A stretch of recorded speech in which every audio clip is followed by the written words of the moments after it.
The UK government is moving forward on plans to proscribe the activist group Palestine Action. The move would make both membership of the group and also declaring support for it publicly a criminal offence. Weirdly, some of you are maybe let's pull up a visual aid. Many of you will already be at least a little bit familiar with UK terror law based on stories over the past a few weeks and months. Member of the band Kneecap was very recently charged under UK terror legislation after allegedly shouting "Up Hamas, up Hezbollah" at a gig in London. This is a protest which took place earlier in the week when he appeared at Westminster Magistrates Court to kind of answer that charge. It's kind of a good illustration, I guess, of what it means to be a proscribed terror organisation in the UK. If you say, this thing is positive, this group is positive, I support this group, that is enough for you to be charged with a criminal offence. And for the most part, the list is organisations which you would expect to be on there. Al-Qaeda is a prescribed terrorist organisation. The US's National Socialist Order. The Wagner Group, which is the kind of Russian military sort of mercenary group, which is nevertheless sort of connected to the state. You might remember hearing a lot about those early in the Russia's invasion of Ukraine. The IRA are in that group. All of your favourite greatest hits of terrorist organisations. And that group will now include, as of Monday, we're expecting this to go through Parliament, a group called Palestine Action. For those of you watching from outside the UK, Palestine Action's sort of most prominent act of protest so far happened Thursday evening, I believe. The video was posted on Friday at least, when two activists from this particular group, Palestine Action, broke into an airbase, RAF Bryce Norton, which is in Oxfordshire in the UK, and took out fire extinguishers, which had been converted to have paint in them, and sprayed paint on aeroplanes within the on the airfield. Incredibly, just to tie a few things together, the aeroplanes that they vandalized are, as far as I can tell, not like technically owned by the RAF, but are owned by a private company and leased to the RAF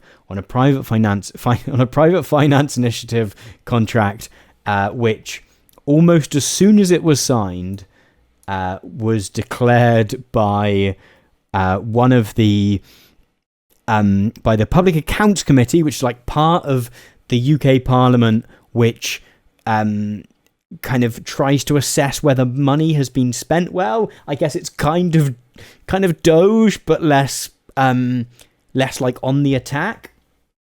Had already, like less than 2 years after the contract had been signed, declared to be bad value for money. Maybe we'll get into private finance initiatives at some point on a different video.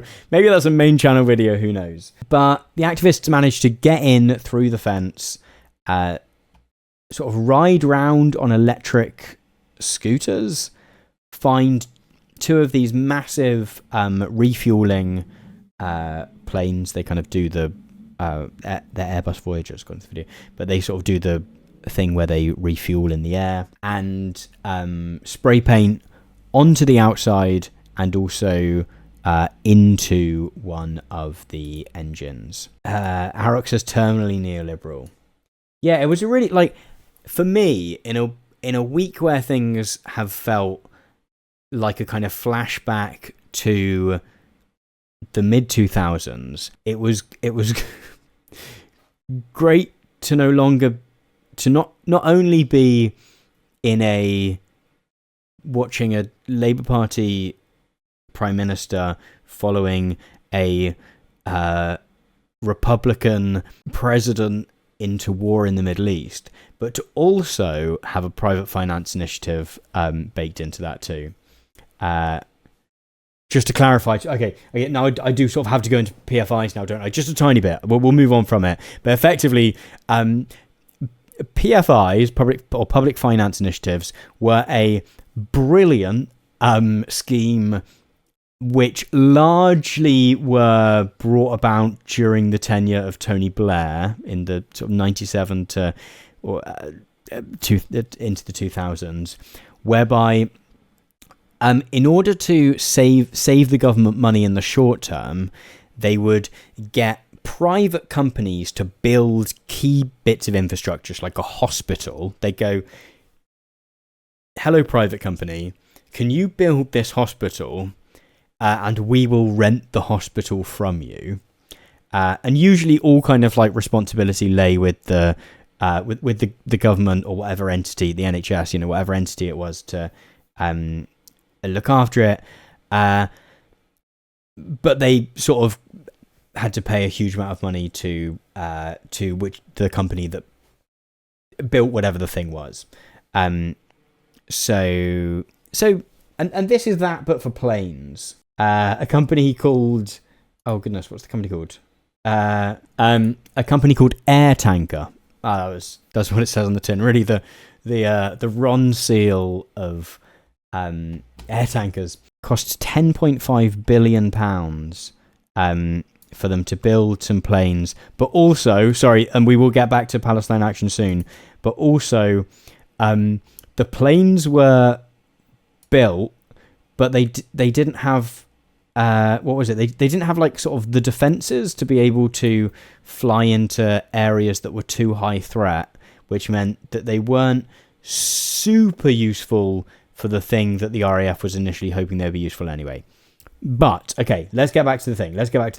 But anyway, so Palestine Action's sort of explanation for why they had conducted this act, which, like, just to clarify, this is pretty massive in terms of a thing to have happened, right?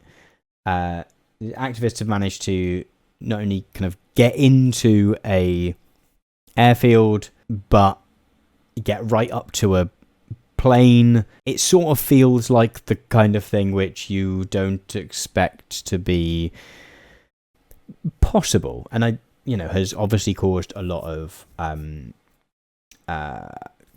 shock. We'll come back to some of the attempts to find blame and cause, etc. shortly. But their explanation for why they did this is effectively that planes from RAF Bryce Norton, which is the airfield that you have seen in these clips, have been flying fairly regularly to a base in Cyprus, a British base in Cyprus called RAF Akrotiri. And flights from RAF Akrotiri in Cyprus have been fairly regularly flying over Gaza and Israel on reconnaissance missions. And that is something that has been confirmed by the government, that this is happening. In fact, I can find a comment from one Luke Pollard here, who is my MP by coincidence, over the past couple of years, and even up to January, I believe I'm right in saying, flights have been flying from that UK base in Cyprus and doing surveillance missions over the Gaza Strip. The reasoning on the part of the government is that what has been happening is that those surveillance missions have solely been in order to help find, release, bring back hostages.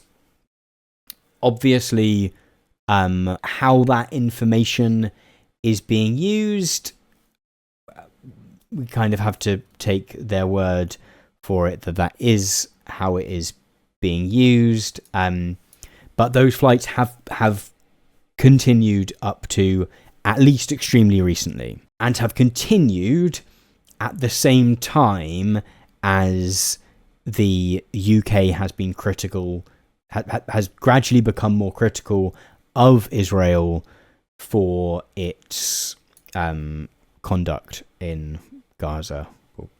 We'll sort of say for now. And so Palestine Action's sort of rationale for doing this is that, you know, if planes are coming from this base and flying to Cyprus, and then maybe not the same planes, but planes from the base in Cyprus are flying over to do these surveillance missions, that they are stepping in to intervene in what they see as the UK government's role in supporting a genocide. The group's actually been going since about 2020, I think I'm right in saying, but until this point have largely focused their actions on a company called Elbit Systems. So Elbit Systems is a arms dealer or arms manufacturer, I guess. I imagine that in the industry, arms dealer is a sort of slur. Elbit Systems is a arms manufacturer, is an Israeli-owned arms manufacturer. It has a UK subsidiary, Elbit Systems UK, which has factories in the UK. They have a factory near Bristol, which Palestine Action have targeted a number of times, and the group's actions have been ones of property damage. Like the group's actions have very much been, we're going to go in and tear the roof up, smash windows, try and destroy machinery. We're going to make it more expensive for you to operate because you have to have more security staff on hand. We're going to make it more difficult for you to operate because we're going to smash up your stuff. It has been direct action in the most direct of senses. One of the kind of biggest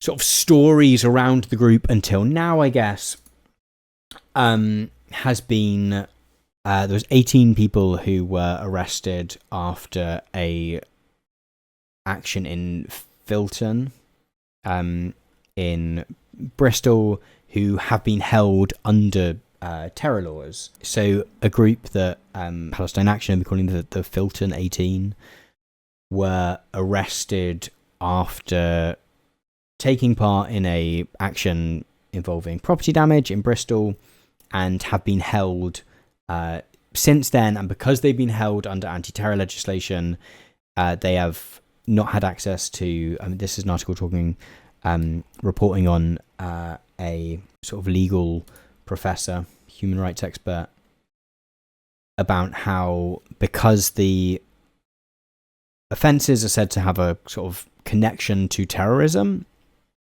there has been the people that have been charged don't have access to the same kind of legal support. They don't have the ability. They don't have the same sort of visitation rights. There are various aspects around that. It is worth saying for completeness that one member of the group had a sledgehammer, and depending on what perspective, like I guess is charged with attacking a police officer with the sledgehammer. Obviously, that court case has not taken place. There are legal arguments on both sides as to why that happened, whether that was the intent before they got there, all of this. However, obviously, an action related to a RAF base has inspired something of a more thorough response from the government. It is worth saying that. So my favorite response to Palestine action at RAF Bryce Norton was from The Spectator, who made sure that we had time to consider whether women might be to blame. So there's sort of an interesting trend amongst the British right at the moment, wherein, because there's been a sort of backlash against DEI in the US, a lot of British right-wingers are kind of trying to do the same thing here in the UK. So some of you might have seen that the Reform Party have been sort of saying that they're not going to do DEI training, that sort of councillors that are meant to do that have been elected, or they're going to like shut down their town's DEI program, whatever. DEI not actually being a phrase that really gets used in the UK, at least in my experience. It's very much sort of the idea of a diversity, equity, and inclusion is a very US phrase. But because the person in charge of the airfield was a woman, the Spectator, as have many right wingers, have decided to consider whether that could have been the issue. Apparently in 2019 she wrote an essay for Air and Space Power Review, a thrilling read, I'm sure. Never miss an issue. Saying personality traits such as patriotism and bravery are viewed as desirable within the military. This often encourages overt masculine behaviour among its members. Therefore, stepping outside the norm and challenging the group is often looked down upon and difficult to do. The task-focused approach can also lead to corners being cut if it is deemed that the ends justify the means. That certain actions or behaviours it goes on. I think maybe, I guess, her point is that if there's too much of a like sort of masculine culture, I don't know, of not questioning things, that maybe that's bad. But the government's approach has been to commission a sort of review into safety and security, at military facilities in the UK. But its largest response seems to have been to decide to prescribe Palestine action under the Terrorism Act. Big protest in London today. The Times saying that Palestine action supporters have clashed with police at a protest in London. The main part of this, one of the sort of interesting aspects of this sort of protest against the prescription of Palestine action, was that in advance of it, so yesterday evening, the Commissioner of the Metropolitan Police, and the Metropolitan Police being the police service which is both in charge of policing London, outside of the City of London, but the wider metropolis of London, the Metropolitan Police is in charge of policing, but which also does terrorism policing for the wider UK, I think I'm right in saying. But the Commissioner of the Police came out with like a quite heavily politicized statement saying, I'm sure many people will be as shocked and frustrated as I am to see a protest taking place tomorrow in support of Palestine action. This is an organised extremist criminal group whose prescription as terrorists is being actively considered. Members are alleged to have caused millions of pounds of criminal damage, assaulted a police officer with a sledgehammer, and last week claimed responsibility for breaking into an airbase and damaging aircraft. Multiple members of the group are awaiting trial accused of serious offences. The right to protest is essential and we will always defend it, but actions in support of such a group go beyond what most would see as legitimate protest. Thousands of people attend protests of a different character every week without clashing with the law or with the police. The criminal charges faced by Palestine Action members, in contrast, represent a form of extremism that I believe the overwhelming majority of the public rejects. which, for a senior member of the police, the senior member of the police to sort of be giving his take on a protest in terms of what it's about, is if not unprecedented, not a thing which is like meant to happen within the way in which the policing of the UK is sort of meant to happen, right? Yes, the job of the Metropolitan Police in this scenario is to make sure everyone goes home safe, however that might be. It is to make sure that it's within their remit to make sure that property doesn't get damaged. The opinions of the Commissioner of the Met Police, in theory at least, should remain with the Met Police. It is not the thing that is meant to happen for him to kind of do a think piece before any given protest. Ahead of a few months back, the British farmers were out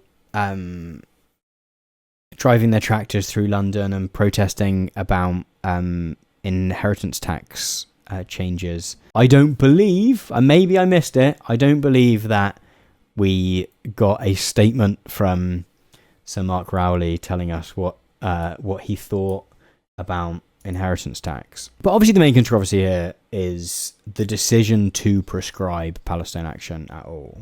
Esri's saying, if JSO were treated like this, Tom could be in jail right now.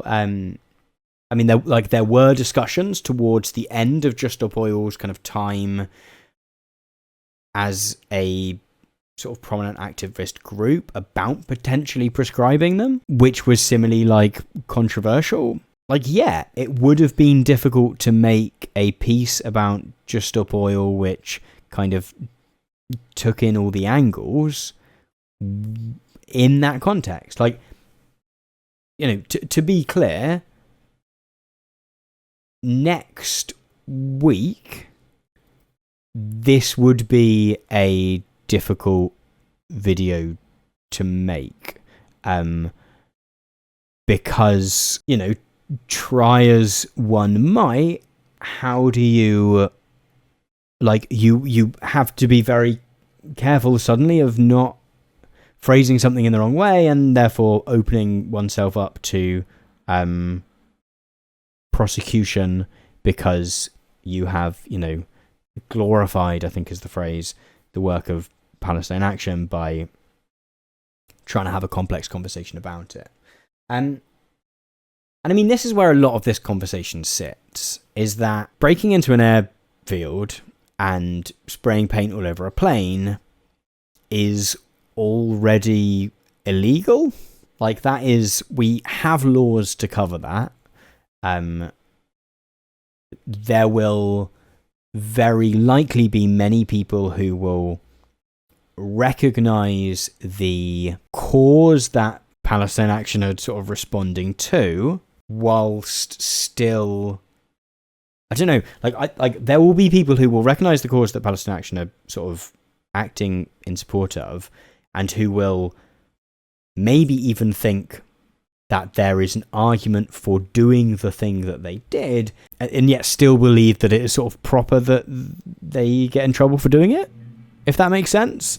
That, we'll sort of come to it from that angle if they've done a thing that breaks the law and there are reasons to do it, and yet if you don't prosecute, then you've sort of said that a lot of, but however, there are already laws which kind of do that, and so that's sort of been so Amnesty International UK put out a press release earlier today saying Amnesty International is seriously concerned by the Home Secretary's announcement that she intends to prescribe Palestine Action as a terrorist organisation.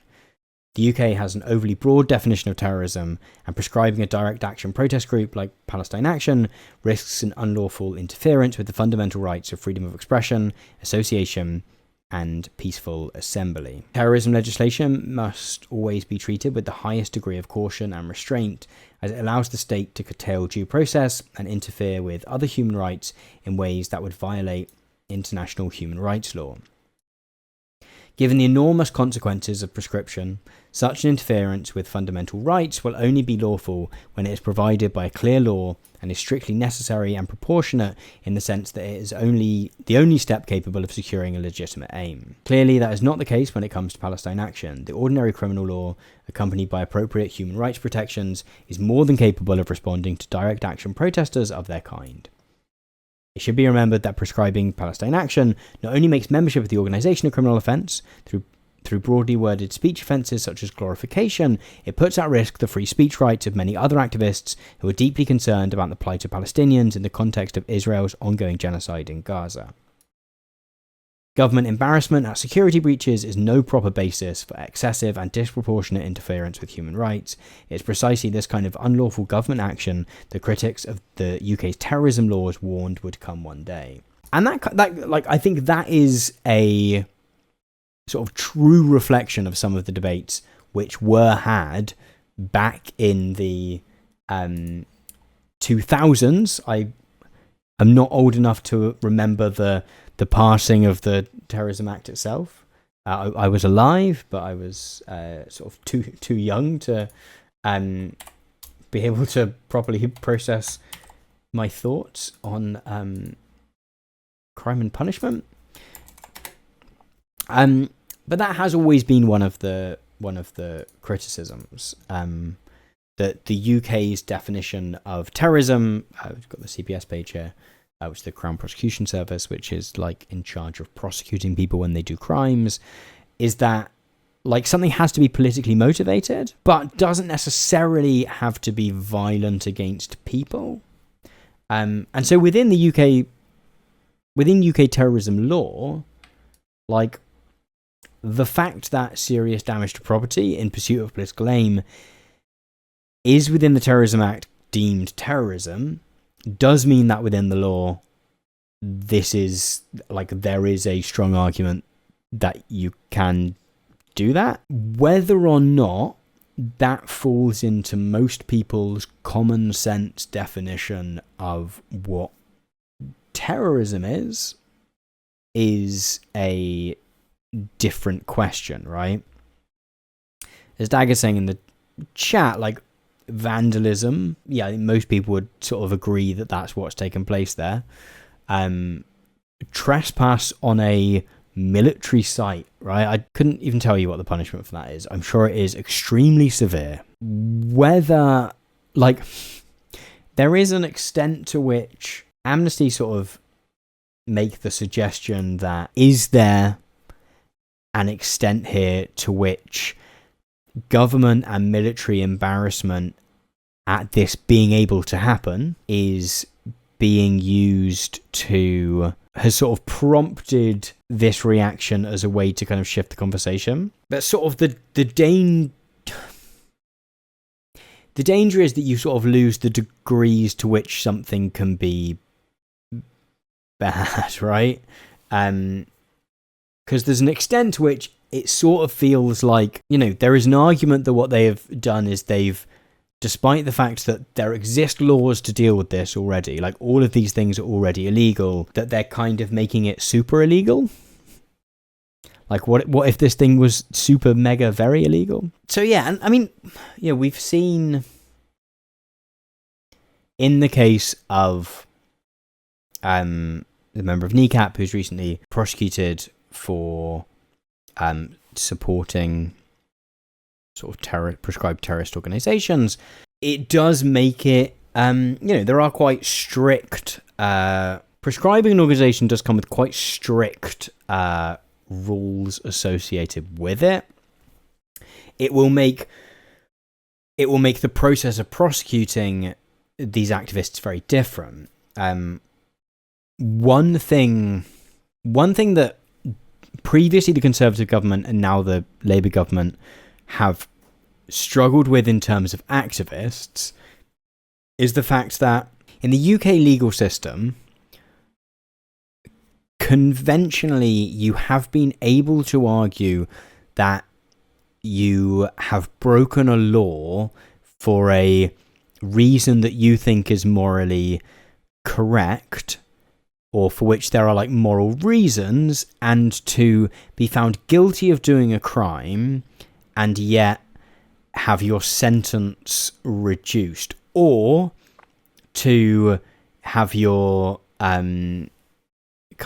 or to be found not guilty by the jury despite the fact you maybe in fact did the thing. And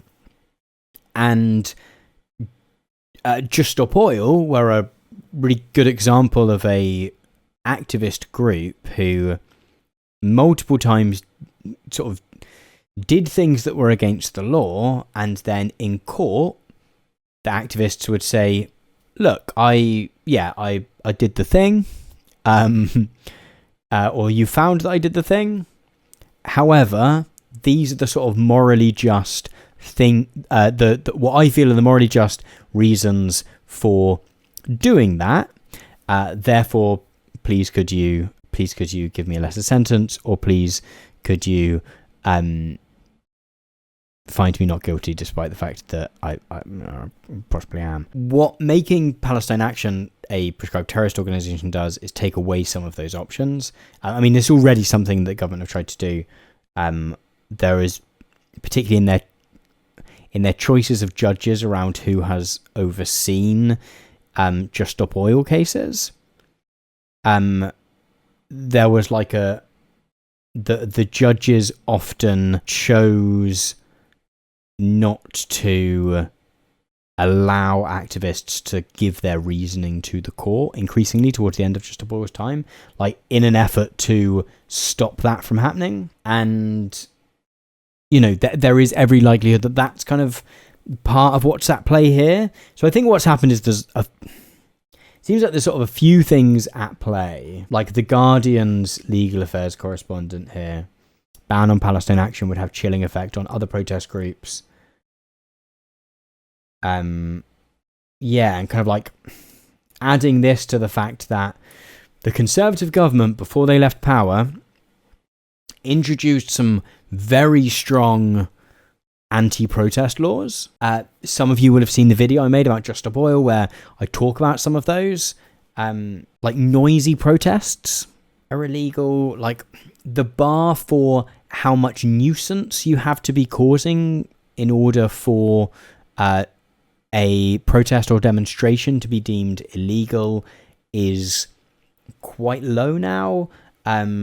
The amount that you have to be clearly involved or not involved in a protest for it to be possible for you to be stopped is quite low. And none of those laws have been repealed by the Labour government since they came into power. Given that neither its methods nor its targets are unprecedented, a ban is likely to make every group which has an aim of progressing its political cause and influencing the government through protest think twice. You know, when you take all of those things together, you end up with a situation which is not one which is healthy for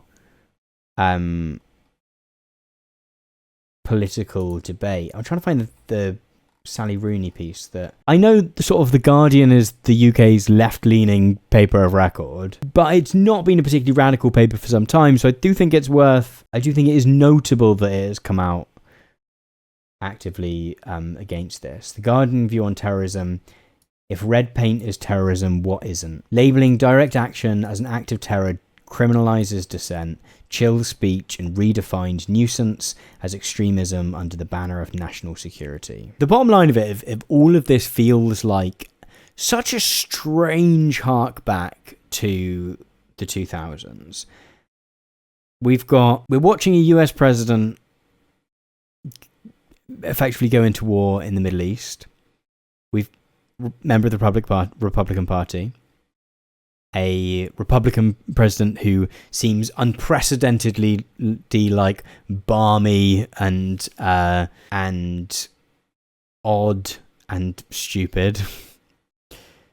We've got a Labour Prime Minister who seems to be keeping his options open as to whether to join in that. As things stand, I think in terms of the bombing of the nuclear facilities in Iran, I think Keir Starmer has been keen to tell people that he knew about it. He's important, so he knew about it, but the UK wasn't involved, which is like a real trying to keep a foot in both camps. So we have Republican president going to war in the Middle East. We have a Labour Prime Minister who doesn't seem entirely opposed to joining in. And we also have stringent anti-terror laws being introduced and worries about civil liberties there. So, welcome everyone to 2005. It's lovely to be here. Thank you so much for watching this clip from one of my Monday night live streams. If you would like to watch more of these clips, but do so ad and sponsor free, then you can do so by heading over to my premium streaming service, Nebula. Signing up to and watching videos over on Nebula is a great way to support my work. Not only do we get much more security that you will be served our videos over on Nebula in a way that YouTube tends to be much more fickle with. We also get more per view when you watch stuff over there. And we also get a little kickback if you sign up using my personal link, go.nebula.tv/Tom Nicholas. Even better, while you're over there, you can watch my debut feature-length film, Boomers, which I made last year and was not too long ago named as a Webby Awards honoree. So that was very nice. And you can also watch my Nebula exclusive class, How to Research Like a PhD Student, where I take you through a bunch of research strategies and skills and stuff which I picked up in my academic days and which I use all the time in putting together my videos. That link again, if you would like to sign up for all of that wonderful goodness, is go.nebula.tv/Tom Nicholas. Thanks so much for watching once again, and I'll see you in the next video.